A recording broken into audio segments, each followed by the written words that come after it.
ఒక దట్టమైన అడవిలో ఒక సింహం ఒంటరిగా జీవిస్తూ ఉండేది. దాని పేరు రుద్రుడు.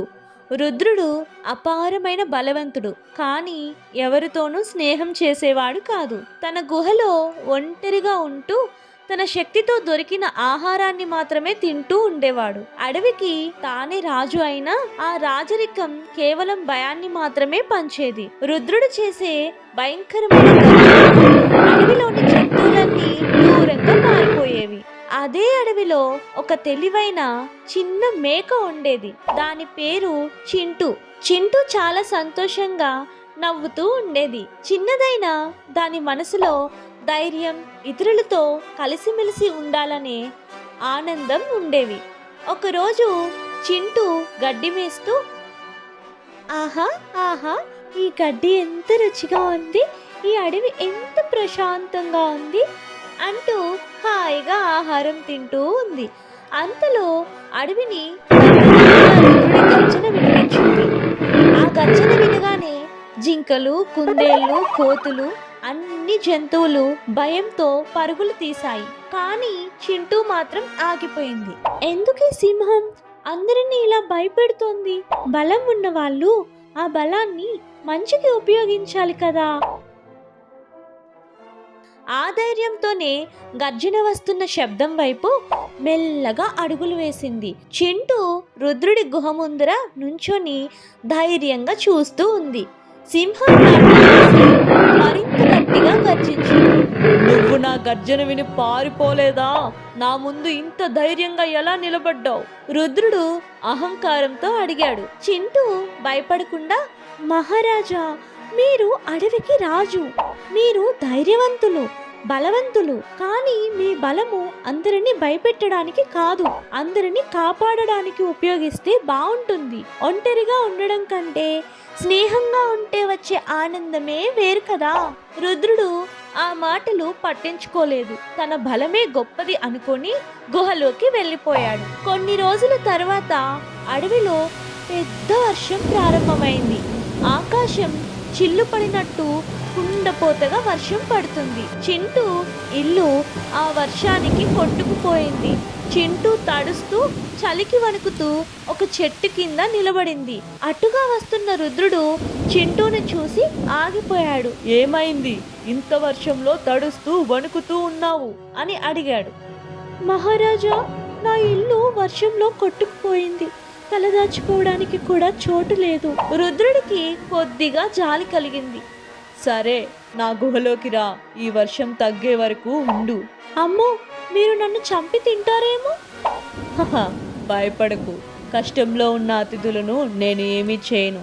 నీవు చెప్పినట్టు బలం అంటే ఇదే కదా, రా. ఆ రోజు ఆ గుహలో చింటూ రుద్రుడితో గడిపింది. చింటూ తన సరదా మాటలతో, కథలతో రుద్రుడిని నవ్వించింది.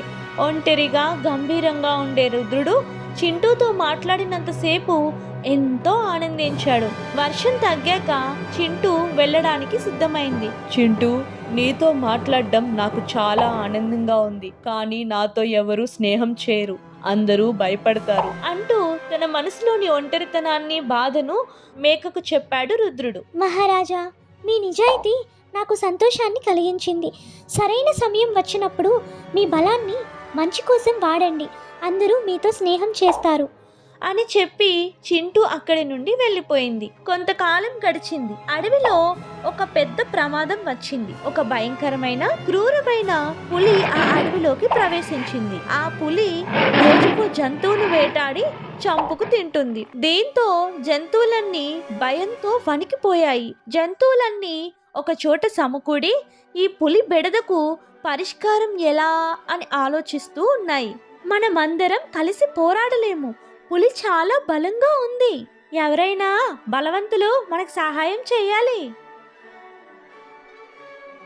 మిత్రులారా, మనమందరం కలిసి సింహం మహారాజు రుద్రుడిని అడుగుదాం, ఆయన బలం మనకు సహాయపడుతుంది. జంతువులన్నీ ఒక్కసారిగా భయపడ్డాయి.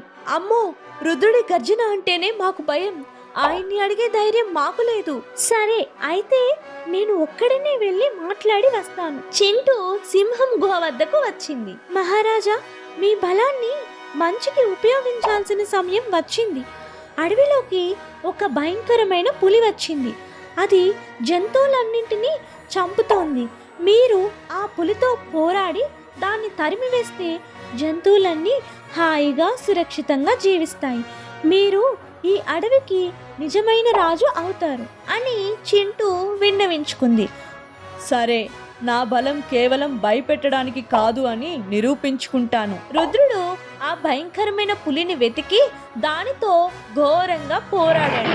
రుద్రుడి బలానికి పట్టుదలకు పులి తట్టుకోలేకపోయింది. చివరికి రుద్రుడు ఆ పులిని అడవి నుండి శాశ్వతంగా తరిమివేశాడు. పులి వెళ్ళిపోయిందన్న శుభవార్త వినగానే జంతువులన్నీ భయం పోయి సంతోషంతో రుద్రుడి గుహ దగ్గరకు వచ్చాయి. మహారాజా, మీరు మమ్మల్ని కాపాడారు. మీరే మాకు నిజమైన రాజు. ధన్యవాదాలు అని కృతజ్ఞతలు చెప్పాయి. చింటూ కూడా రుద్రుడిని చూసి నవ్వింది. ఆ రోజు నుంచి ఆ సింహం ఒంటరితనాన్ని వీడి అందరితో స్నేహంగా ఉండడం మొదలుపెట్టింది. రుద్రుడి గర్జన ఇప్పుడు భయాన్ని కాదు, భరోసాని ఇస్తుంది. అప్పటి నుండి రుద్రుడు ఎంతో సంతోషంగా అందరితో స్నేహంగా జీవిస్తూ తన బలాన్ని అడవి మంచి కోసం ఉపయోగించేవాడు.